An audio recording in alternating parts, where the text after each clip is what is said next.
আল্লাহর ঘরের সদস্য যারা হবে তারা আল্লাহ ছাড়া কাউকে ভয় করবে না। তাহলে আমাদের অন্তরে বলি, মন মগজে যেখানেই বলি, ভয় থাকবে কার? আছে? আছে? অন্য কারো ভয় নেই ধরে নিলাম, কিন্তু আল্লাহর ভয় আছে কিনা এটা বলেন তো। আল্লাহর ভয় আছে, কিন্তু আল্লাহর ভয় যেভাবে থাকা দরকার সেভাবে আছে নাকি? এখন যদি আমি বলি, ভাইরা আপনারা যারা জুমার সালাত আদায় করতে এসেছেন হাত উঁচু করেন তো, ফজরের জামাতে কার কার নামাজ হয়েছিল আজকে? 100% হাত উঁচু হবে? হবে না। গতকালকের হিসাব যদি ঈশার নামাজ জামাতে হয়েছিল কয়জনের? 100% হাত উঁচু হবে? হবে না। প্রিয় ভাইরা, আমরা বলছি আল্লাহকে ভয় করি, কিন্তু আসলে কি আমরা আল্লাহকে ভয় করি? আমরা মউতকে যত ভয় করি আল্লাহকে ততটুকু ভয়ও করি না। আমি জানি না আপনারা একমত হবেন কিনা। মউতকে, মউত বুঝেন তো, মৃত্যু, মৃত্যুকে আমরা ভয় করি। এই যে করোনা আসলো, কত নিয়ম কানুন, মসজিদে আমরা তখন এই যে স্বাচ্ছন্দ্যে সালাত আদায় করতেছে এই সুযোগ ছিল না। কয়জন মফস্বলের মসজিদে 30 জন কি 10 জন কি 20 জন মুসাল্লি গুনে গুনে ঢুকায় মসজিদ তালা বন্ধ করে দিই। আমি মসজিদে শহরে চান্স না পেয়ে 2-1 সময় এখানে আসতাম নামাজ পড়তে, যে ওখানে মসজিদে যে জায়গা পাওয়া যাচ্ছে না। কিসের ভয় গো বলেন তো? ভয়টা কিসের? বলে করোনার ভয়। করোনার কোনো ভয় না। করোনার ভয় কিসের ভয়? মৃত্যুর। আপনি আমি খাচ্ছি সুস্থ থাকার জন্য।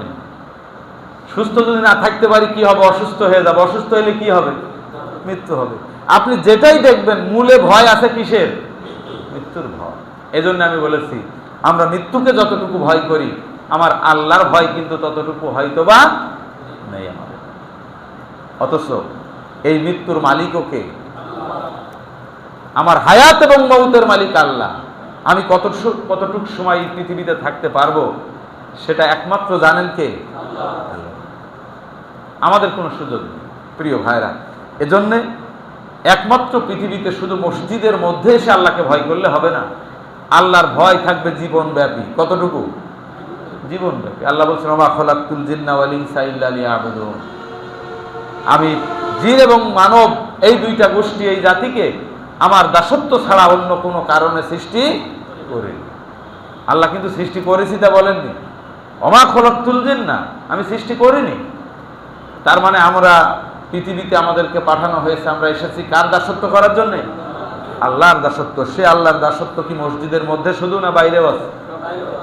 কিন্তু আজকে আমরা মৌখিকভাবে স্বীকৃতি দিলেও আমরা পরিপূর্ণ আমাদের জীবনব্যাপী আল্লাহর দাসত্ব করতে পারছি কিনা বলেন? পারি? পারি। কোনো কোনো ক্ষেত্রে আমরা পিছিয়ে আছি। যেখানেই পিছিয়ে আছি সেখানেই অশান্তি, যেখানে পিছিয়ে নেই সেখানে অশান্তি নেই। আজকে দেখেন আমরা হচ্ছে আশরাফুল মাখলুকাত, সৃষ্টির সেরা জীব আমরা। তো সেরা যেতে হবে সেটা তো ভালো, সৌভাগ্যবান তো তারাই, নাকি বলেন?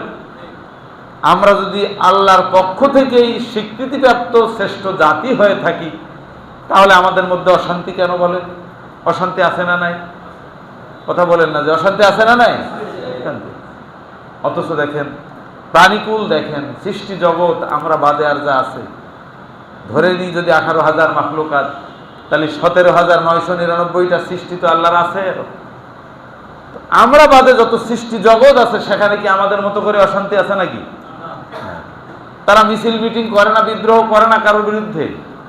তারা কিন্তু ঠিক আপন মনে নির্দিষ্ট গতি পথে রবের দেওয়া নিয়ম তারা মেনে যাচ্ছে। কথা ঠিক কিনা?